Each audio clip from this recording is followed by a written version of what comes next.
Hello aspirants, कैसे हो आप सब। आपने टाइटल और थंबनेल से ये अंदाज़ा लगा लिया होगा कि ये वीडियो किस बारे में है और ये सेशन किस चीज़ का होने वाला है। तो जो भी आप सोच रहे हो सही सोच रहे हो। इस सेशन में हम 40 क्वेश्चंस इंग्लिश के अटेम्प्ट करेंगे और प्रैक्टिस करेंगे। ठीक है, तो मैं आपको 40 क्वेश्चंस प्रैक्टिस करवाने की कोशिश करूँगा और ये क्वेश्चंस जर्नल इंग्लिश के होंगे जेके एसएसबी के लिए, जूनियर असिस्टेंट के लिए। जो जूनियर असिस्टेंट का एग्ज़ाम अभी आने वाला है, ज़्यादातर स्पेशली डिज़ाइन जूनियर असिस्टेंट के लिए किया गया है और बाकी जनरल इंग्लिश का जो सिलेबस है वो बाकी जितने भी एग्ज़ाम्स हैं फाइनेंस असिस्टेंट और जूनियर असिस्टेंट का 90% 95% सेम सिलेबस है। ठीक है, तो हम ये 40 क्वेश्चंस प्रैक्टिस करेंगे। आप अपना स्कोर शेयर करना कमेंट में, और आपने क्या करना है, आपने कमेंट में शेयर करना है स्कोर और पॉज करके आप आंसर कर सकते हो क्वेश्चन का, वीडियो पॉज करके। अभी जो रिसेंटली एग्ज़ाम हुआ जेकेएसबी वाइल्ड लाइफ गार्ड का, तो कुछ लोग सोचने लगे, कुछ स्टूडेंट्स सोचने लगे शायद पेपर जो है वो टफ़ आएगा, लेकिन पेपर टफ़ नहीं था। जो उन्होंने पैटर्न पूछा था वो थोड़ा अलग पूछा था। अब उन्होंने पैटर्न में लेवल अप किया है और पैटर्न थोड़ा अलग तरीके का है, लेकिन सिलेबस वही है।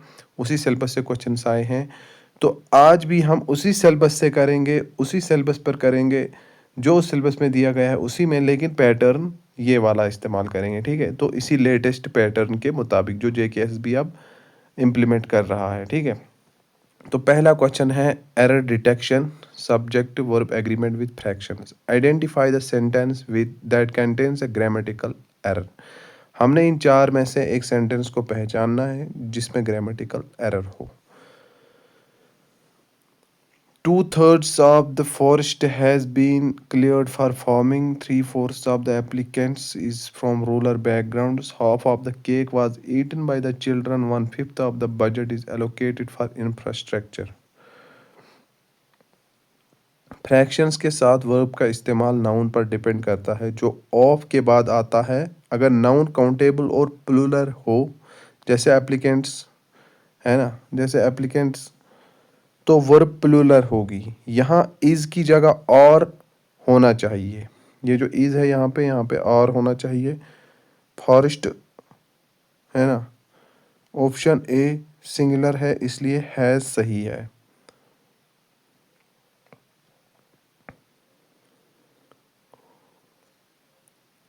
तो इस हिसाब से इसका करेक्ट ऑप्शन क्या होने वाला है?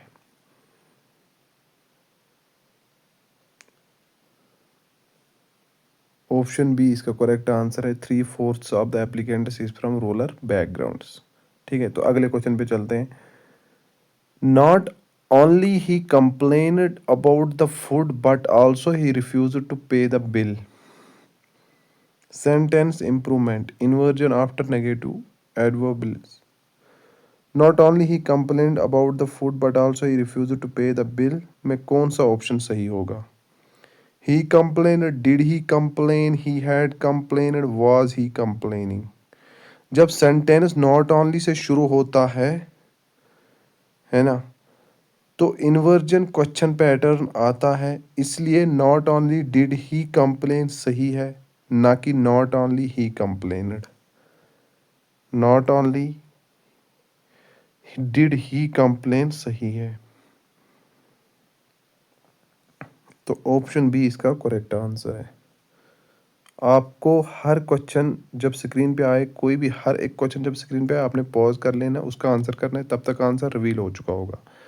ठीक है, और अभी जूनियर असिस्टेंट का एग्ज़ाम जब तक आएगा तब तक हम इन क्वेश्चंस की प्रैक्टिस करते रहेंगे करते रहेंगे करते रहेंगे। Advance fill in the blank vocabulary, ebullient versus effusive versus the crowd dash dash welcome for the returning champion, last is for nearly an hour with tears, cheers and non-stop applause.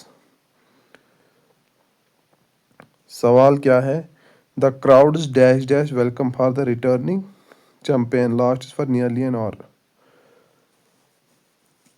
और options भी दिए गए हैं। तीनों word jealous या enthusiastic के करीब हैं। एबुलेंट जो है वो बॉइलिंग ओवरफ्लोइंग विद एक्साइटमेंट, है इसका मतलब। और एफ्यूजिव जो है pouring out emotions especially gratitude, और jubilant full of energy and joy. ये सबसे जेनरिक और फिटिंग है क्राउड के लिए। एंड सिडेट पुरसुकून यानी कि अपोजिट है। तो करेक्ट ऑप्शन क्या होने वाला है? जुबिरेंट। जुबिरेंट का जो है ये इसके ज़्यादा नज़दीक है, सबसे जेनरिक और फिटिंग है ये। The crowd jubilant welcome for the returning champion. तो option A is correct answer.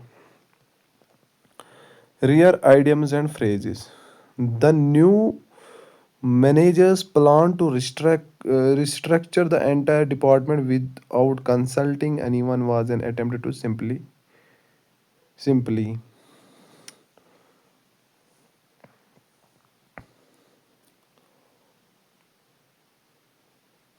देखो, राइड रोशर्ड ओवर का मतलब है दूसरों की परवाह किए बिना अपना जोर जुल्म चलाना। क्रॉस द रबिकन का मतलब है एक अहम और पलट नहीं सकने वाला कदम उठाना। स्टील थंडर का मतलब है किसी की अचीवमेंट को ओवरशैडो करना। और वॉश हैंड्स ऑफ का मतलब है जिम्मेदारी से भागना। तो इसका करेक्ट आंसर क्या होने वाला है? ऑप्शन बी इसका करेक्ट आंसर है। ठीक है, राइड रॉफशर्ड। अब अगला क्वेश्चन है preposition the old mention was empty, a few pieces of broken furniture and was completely devoid dash dash any human presence. तो जल्दी से आप इसका आंसर करो, बताओ इसका आंसर क्या होने वाला है। सेव लिटरेरी में एक्सेप्ट के लिए यूज होता है।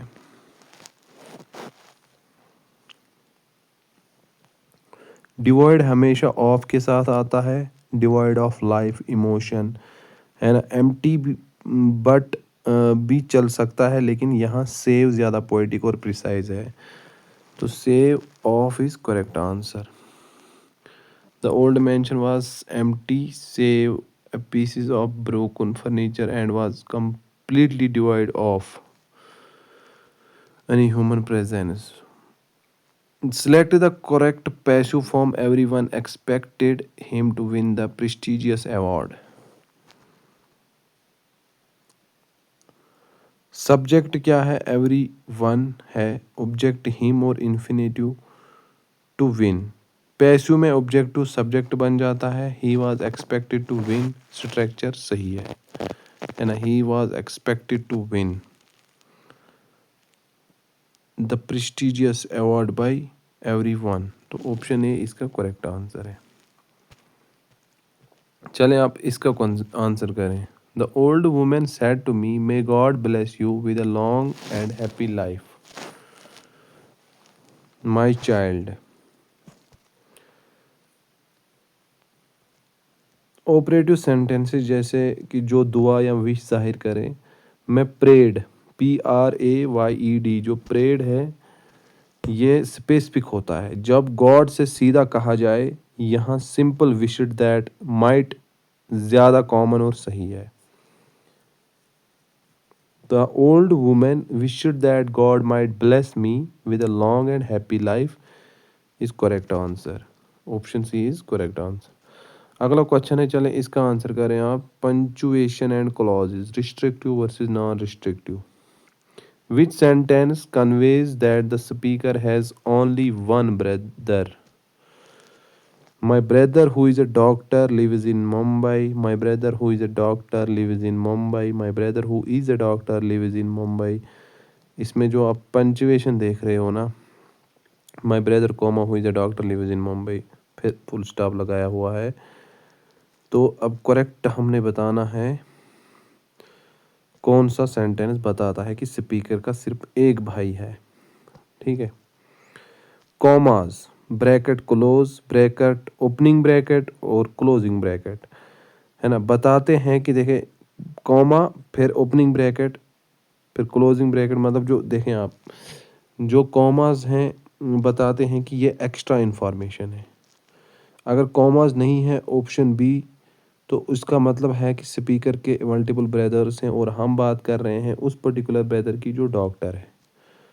तो इस हिसाब से करेक्ट आंसर है my brother who is a doctor. देखें माई ब्रदर पहले, हु इज़ अ डॉक्टर, इधर भी कामा लगा है, इधर भी कामा लगा है। Who is a doctor lives in Mumbai is correct answer. Option A इसका करेक्ट आंसर है। ठीक है, अब अगला क्वेश्चन है rearrangement. Rearrangement para jumble abstract concept flow. Arrange the following sentences to form a coherent paragraph.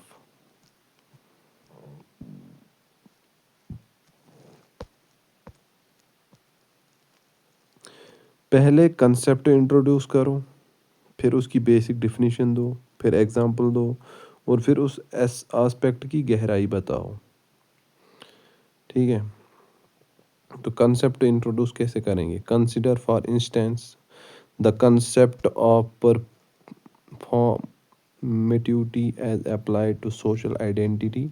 फिर उसके बाद हमने फिर उसकी बेसिक डिफिनीशन देनी है। तो basic definition, identity in this view is not a fixed essence but a role we enact. फिर उसके बाद हमने एग्जाम्पल देनी है, the clothes we choose, the words we use and the gestures we make are all part of this ongoing performance.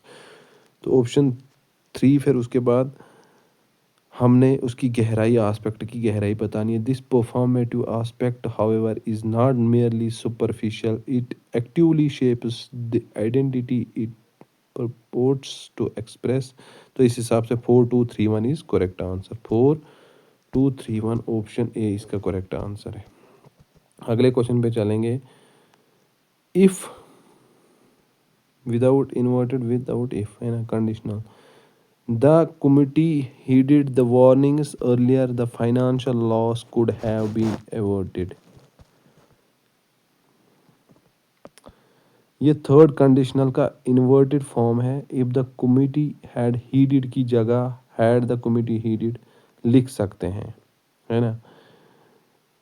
Unless का मतलब if not है, जो यहाँ फिट नहीं आता। अनलेस का मतलब इफ नॉट। तो करेक्ट आंसर है had the committee heeded. If the committee had heeded की जगह लिख सकते हैं हैड। अब अगला क्वेश्चन है question number 11। Find the part with an error. The CEO prefers to delegate authority rather than micromanaging every single aspect of the project। rather than के दोनों साइड्स पैरेलल होने चाहिए,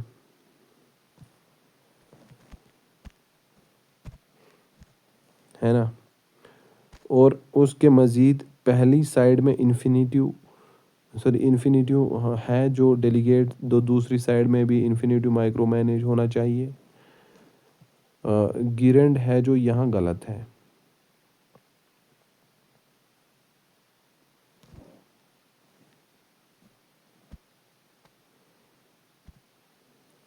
तो करेक्ट आंसर क्या होना चाहिए? Micromanaging every single aspect, option C. अब अगला क्वेश्चन, क्वेश्चन नंबर 12 क्या कह रहा है? ये कह रहा है one word substitution rare. A person who is excessively concern with minor details and rules specially in an academic or official context is called a. उस पर्सन को क्या कहते हैं? देखें, वो होता है जो बुक्स नॉलेज और माइनर डिटेल्स पर जोर दे, अक्सर इरिटेटिंग तरीके से। पीडागोग टीचर को कहते हैं। फिलिस्तीन आर्ट और कल्चर की कदर ना करने वाला, और साइकोफेंट चापलूस। जो पीडेंट है वो होता है जो बुकिश नॉलेज और माइनर डिटेल्स पर जोर दे। तो pedant is called is it is correct answer. A person who is excessive concern with minor details and rules specially in academic or official context is called पीडेंट।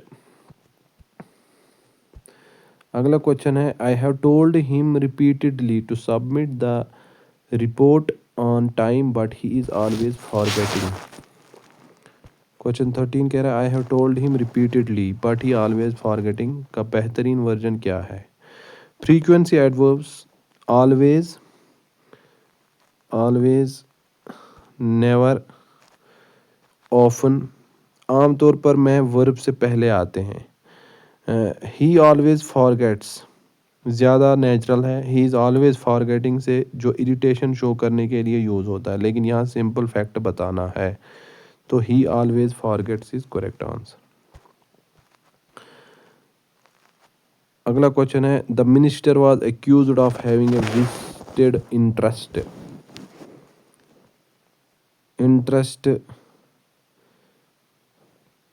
Vested interest का सही preposition क्या है? Interest के बाद इन आता है, तो in होता है interest in something. Interest in something ही सही है। इंटरेस्ट इन समथिंग, तो in is correct. Exclamatory with what है? The tourist said what a breathtaking view, this is from the mountain top.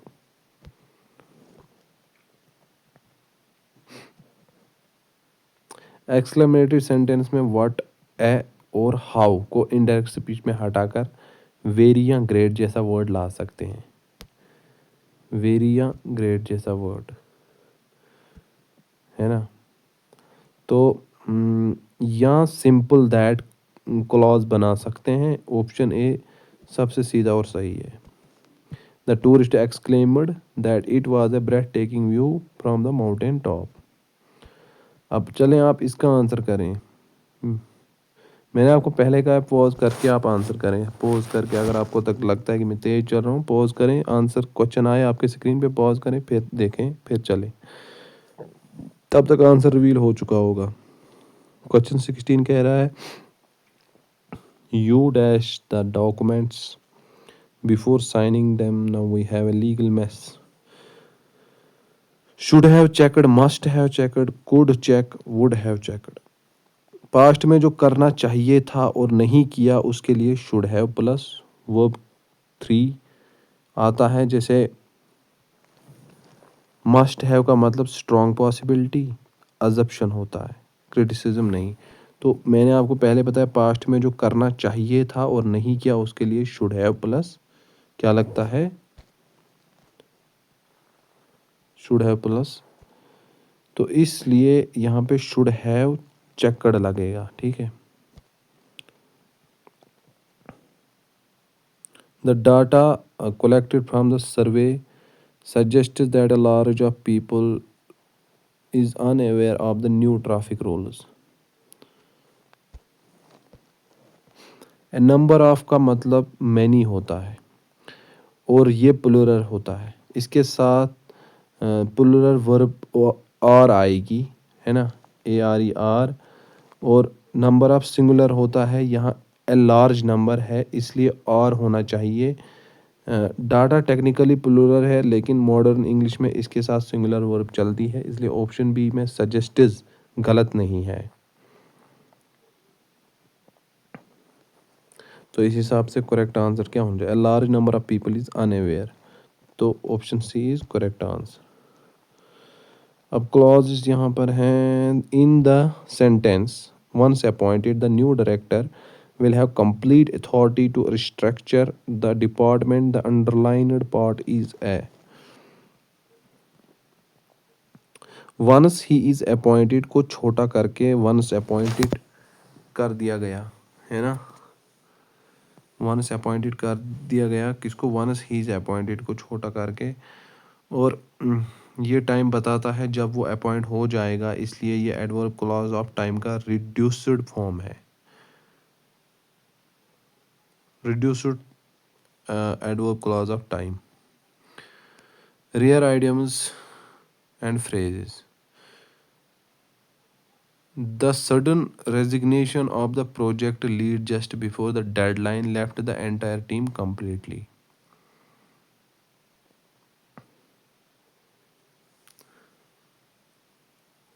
Leave someone in the lurch,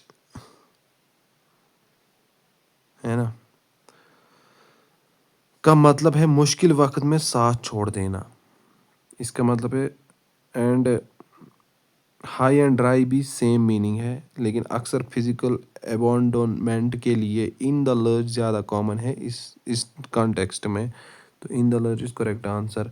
The sudden resignation of the project lead just before the deadline left the entire team completely in the lurch. The report was divided into five dash sections and the information was handled in a highly dashed manner to avoid leaks. Discrete का मतलब अलग अलग, मतलब इस discrete का मतलब है अलग अलग, सेपरेट।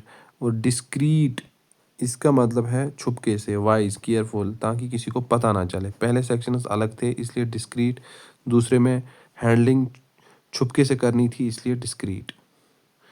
तो डिस्क्रीट डिस्क्रीट यहाँ पे लगेगा ये वाला, तो इसका करेक्ट ऑप्शन है ऑप्शन बी। डिस्क्रीट ये इधर लगेगा और ये वाला इधर लगेगा। अब जल्दी जल्दी करते हैं, टाइम ज़्यादा लग रहा है। This is very bestest quality fabric we have in our entire collection sir.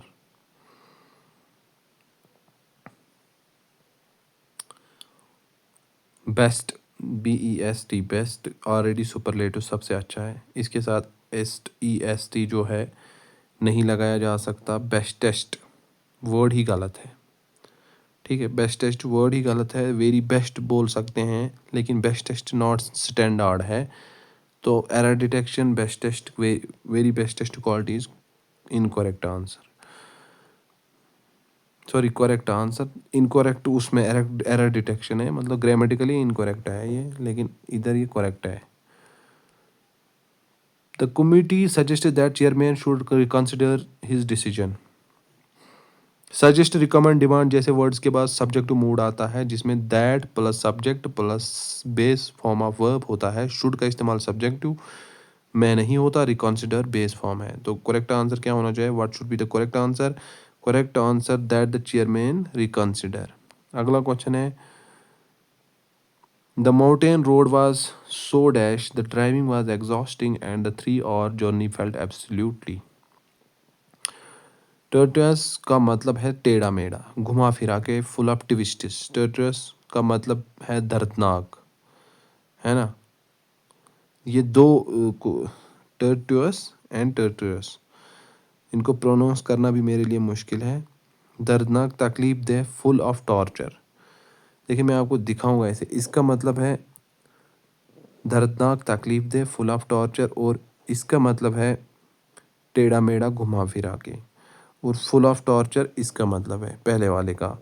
And road टेढ़ी थी तो ये वाला आएगा, और ड्राइविंग तकलीफ दे थी तो ये वाला आएगा। तो इसलिए अब करेक्ट ऑप्शन क्या होना चाहिए? बी। बी इसका, द रोड वाज, ये टेढ़ा मेढ़ा है और ये दर्दनाक है।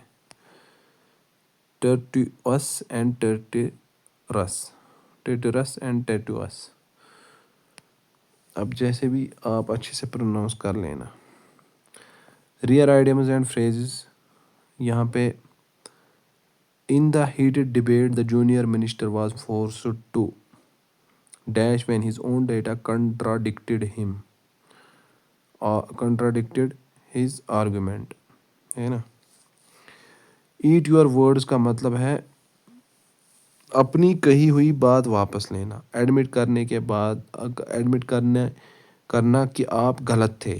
फेस द म्यूजिक रिजल्ट्स, भुगतना कोई नतीजा, उसका नतीजा भुगतना, कुछ किया, है ना। बाइट द बुलेट का है मुश्किल काम को बड़ी दिलेरी से, बड़ी हिम्मत से करना।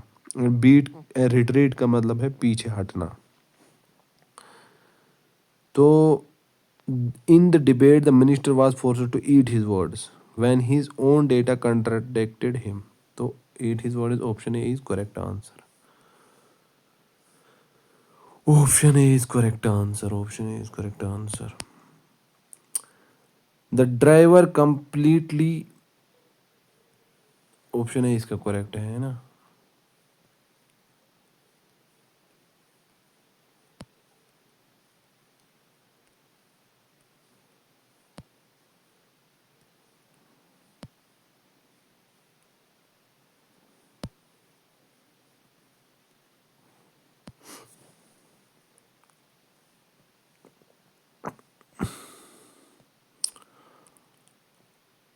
The driver completely oblivious dash the approaching train continued to cross the tracks. ओब्लिवस के साथ प्रोपोर्शन ऑफ या टू आता है, ओब्लिवस ऑफ ज़्यादा कॉमन है ब्रिटिश इंग्लिश में। तो करेक्ट ऑप्शन क्या होना चाहिए? ऑफ। अगला क्वेश्चन है, choose the correct passive form, this ancient manuscript needs careful handling. Careful handling, something needs doing या something needs to be done, दोनों पैसिव स्ट्रक्चर्स हैं। ऑप्शन बी यहाँ सबसे कॉमन और नेचुरल पैसिव है। ऑप्शन ए भी grammatically सही है लेकिन बहुत अजीब लगता है, तो option B is correct answer. अगला क्वेश्चन है, नरेशन में से commands with politeness, would you mind waiting outside for a few minutes, the secretary said to the visitor.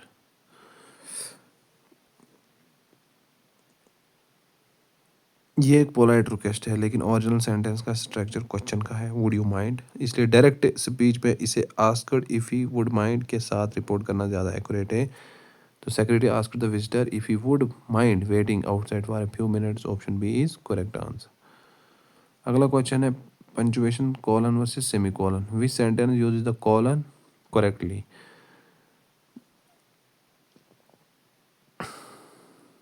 Sentence देखने पहले, the reason were clear, he was overworked, underpaid.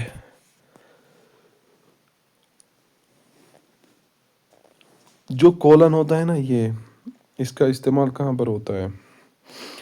List introduce करने या पहले clause को explain करने के लिए होता है। यहाँ क्लियर के बाद कॉलन आएगा। सेमी कॉलन, जो सेमी कॉलन ऐसे होता है, दो इंडिपेंडेंट क्लॉज को जोड़ने के लिए होता है। तो यहाँ पे करेक्ट ऑप्शन जो है वो, the reasons were clear, he was overworked, underpaid and unappreciated। तो ऑप्शन ए इसका करेक्ट आंसर है। यहाँ पे रीअरेंजमेंट करनी है सेंटेंस की, the depletion is largely driven by the massive expansion of industrial agriculture.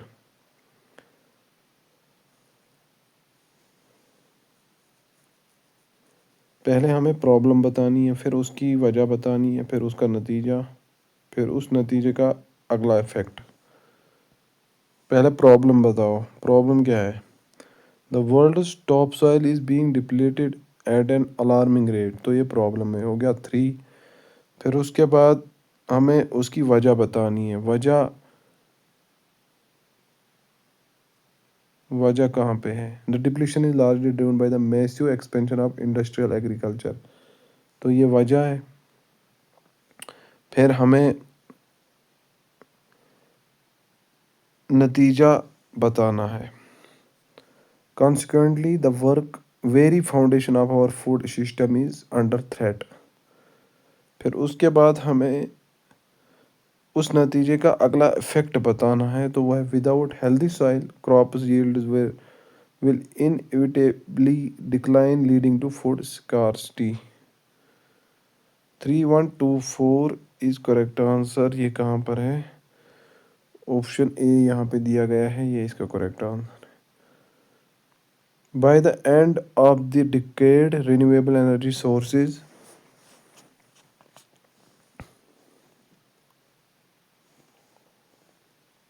dash the primary source of electricity in many countries, and we dash on fossil fuels for decades।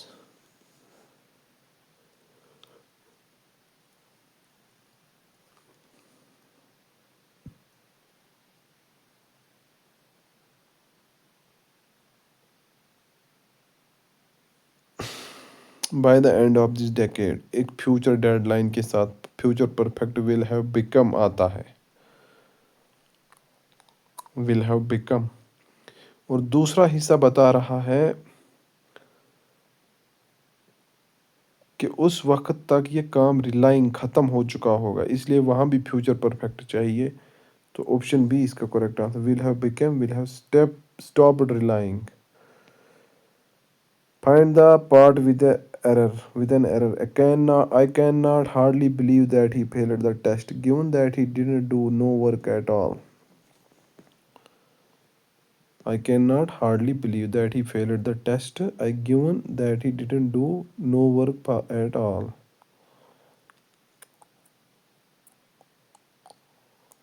इस सवाल में दो errors हैं, can not, hardly,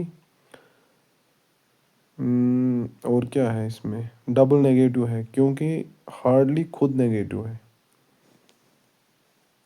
hardly खुद negative है, और didn't do no work भी double negative है, डिडेंट डू नो वर्क भी डबल नेगेटिव है। सही होगा, इसमें क्या सही होगा, आई कैन हार्डली बिलीव और he didn't do any work.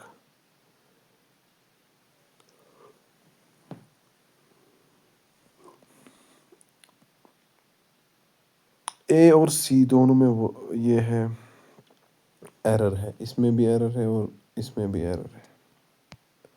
यहाँ पे इन्होंने ऑप्शन वो नहीं दिया है तो इन दोनों में एरर है। गिवन दैट अम्बी और amphi means both are around, which word would best describe a statement that has two possible meanings, often intentionally?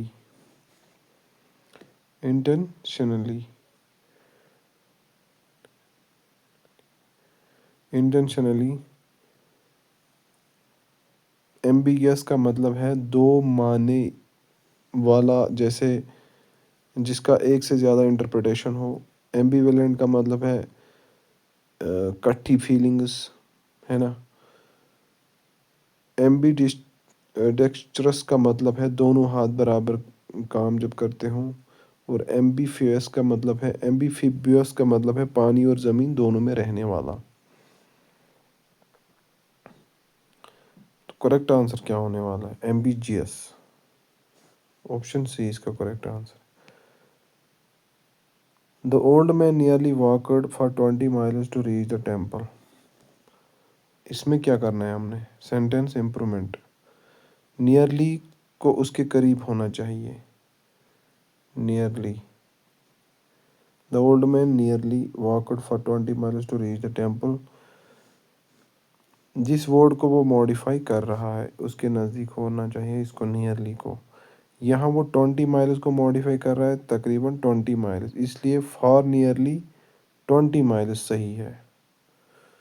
Nearly walked for, nearly walked for, nearly walked का मतलब कि चलना ही नहीं शुरू किया, चलना ही नहीं शुरू किया, nearly walked.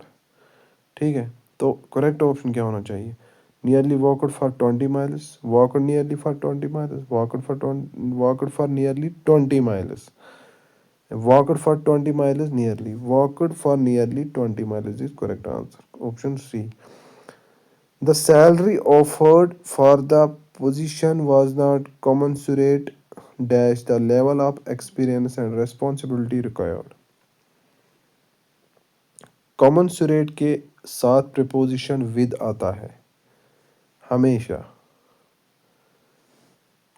And salary commensurate with experience एक कॉमन फ्रेज है, तो with इसका करेक्ट आंसर है।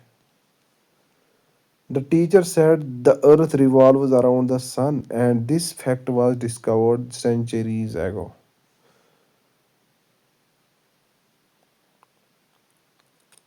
ये एक यूनिवर्सल ट्रूथ है, अर्थ रिवॉल्व्स, टेंस नहीं बदलता इसलिए रिवॉल्व्स ही रहेगा। लेकिन दूसरा हिस्सा वाज डिस्कवर्ड एक हिस्टोरिकल फैक्ट है जो पास्ट में हुआ, और reporting verb said, reporting verb said भी पास्ट में है, इसलिए इसे past perfect had been discovered में बदलना है, बदलना होगा। तो करेक्ट ऑप्शन शुड बी, यहाँ पे ऑप्शन देख लेते हैं ना पहले। The teacher said that the earth revolved around the sun and the fact has been discovered centuries ago। The teacher said that the earth revolves around the sun and that the fact was discovered centuries ago। The teacher said that the earth revolved around the sun and that fact was discovered centuries ago। The correct option, option D है, the teacher said that the earth revolves around the sun and the fact had been discovered centuries ago। जब भी आप मेरी channel पे आओ एक बात याद रखना, वीडियो को पॉज किया करना, जैसे ही क्वेश्चन सामने आए फिर उसको, उसका आंसर सोच के फिर प्ले करना, तब तक रिवील हो चुका होगा आंसर। या अगर आप साथ साथ में जल्दी जल्दी पढ़ोगे मुझसे जल्दी, तो फिर मुझसे जल्दी अटेम्प्ट कर लोगे। The employees were told to do the needful and revert back to the manager. Do the needful Indian English है, स्टैंडर्ड इंग्लिश में नहीं यूज़ होता। रिवर्ट का मतलब ही गो बैक होता है, इसलिए रिवर्ट बैक रिडंडेंट है, सही होगा डू व्हाट इज़ नेसेसरी और revert to the manager. Do the needful और सी रिवर्ट बैक दोनों में एरर है। Do the needful and revert back इन दोनों में एरर है, तो नो एरर, इन दोनों में एरर है, तो एरर इसमें नहीं है, तो ऑप्शन ए इसका करेक्ट आंसर है। नो एरर नहीं है यहाँ पे। His dash remarks during the meeting left everyone feeling stung, but his dash wit made it difficult to mount a direct rebuttal. Caustic का मतलब होता है, इस caustic का मतलब होता है जलाने वाला, केमिकल बर्न जैसा। रिमार्क्स के लिए बेहतरीन है। और ट्रेंचेंट का मतलब क्या है, तेज, कटिंग, इंसाइटफुल। विट के लिए बेहतरीन है, इसका मतलब है कि उसकी अक्ली तेज से बात करना मुश्किल था। एसरबिक भी तेज होता है लेकिन ज़्यादातर सोरनेस के लिए। कॉस्टिक एंड ट्रेंचेंट जो है इसका correct answer. After the merger the smaller company found itself merely dash to the larger corporations whims. वो होता है जो सिर्फ फिगर हेड किसको बोलते हैं, जो सिर्फ नाम का लीडर हो, असली ताकत उसके पास ना हो, जहाज के आगे लगा वुड का स्टैचू जैसा दिखता है, कैप्टन जैसा, लेकिन काम कुछ नहीं करता। ऐसा कौन लगता है आपको आज के इस रियल वर्ल्ड में, ऐसा कौन है? Figure head. तो यहाँ पे फिगर हेड ही इसका करेक्ट आंसर है। After the merger, the smaller company found itself merely a figurehead to the larger corporation whims. The final outcome of the negotiations was ultimately decided by the last-minute intervention of the mediator. Final outcome of the negotiations was ultimately decided. Outcome was ultimately decided. Final outcome of the negotiation was decided ultimately. Final और ultimately दोनों एक ही बात कह रहे हैं ना। Ultimate level, final level एक जैसा ही वर्ड है ना। तो फाइनल आउटकम ही फाइनल होता है, और अल्टीमेटली डिसाइडेड में रिडंडेंसी है। बेहतरीन वर्जन ऑप्शन बी है, द आउटकम वाज डिसाइडेड, है ना। लेकिन इसका करेक्ट आंसर है the final outcome was ultimately decided. The final outcome of the negotiation was ultimately decided. Option A इसका करेक्ट आंसर है। अगर आपको लगे कि मैं गलत हूं तो आप मुझे बता सकते हैं। In the sentence, his contention that the policy is flawed stems from a fundamental misunderstanding of how the market operates. The clause how the market operates is a, ये पूरी clause how the market operates preposition of के बाद आ रही है। जो चीज़ preposition के बाद आती है वो उस प्रपोजिशन का ऑब्जेक्ट होती है, और प्रपोजिशन का ऑब्जेक्ट हमेशा नाउन या नाउन क्लॉज होता है। ये मिसअंडरस्टैंडिंग की जगह नहीं ले रहा, अपोजिशन नहीं है, बल्कि ये बता रहा है कि किस चीज़ की मिसअंडरस्टैंडिंग है, किस चीज़ की मिसअंडरस्टैंडिंग है। Noun clause acting as object of preposition, adverb clause of manner, adjective clause of modifying market, noun clause in opposition to misunderstanding। तो इसका करेक्ट ऑप्शन ए है, noun clause acting as object of a preposition. तो अब comment में ज़रूर बताना आपने कितना स्कोर किया, आपने क्या पॉज करके हर क्वेश्चन का आंसर किया, और आपका इंग्लिश ग्रामर कितना स्ट्रॉन्ग है। और क्या आप ऐसे ही प्रैक्टिस सेशन चाहते हो जब तक आपका एग्ज़ाम ना हो, एग्ज़ाम जब तक आ जाए तब तक आप ऐसे ही प्रैक्टिस करना चाहते हो? ज़रूर बताना और चैनल को सब्सक्राइब करना और लाइक करना वीडियो को, अगर हो सके तो हाइप भी करना ताकि मैं और वीडियो बना सकूँ, है ना? वरना मेरा वीडियो आप तक नहीं पहुँच पाता है। Thank you for watching.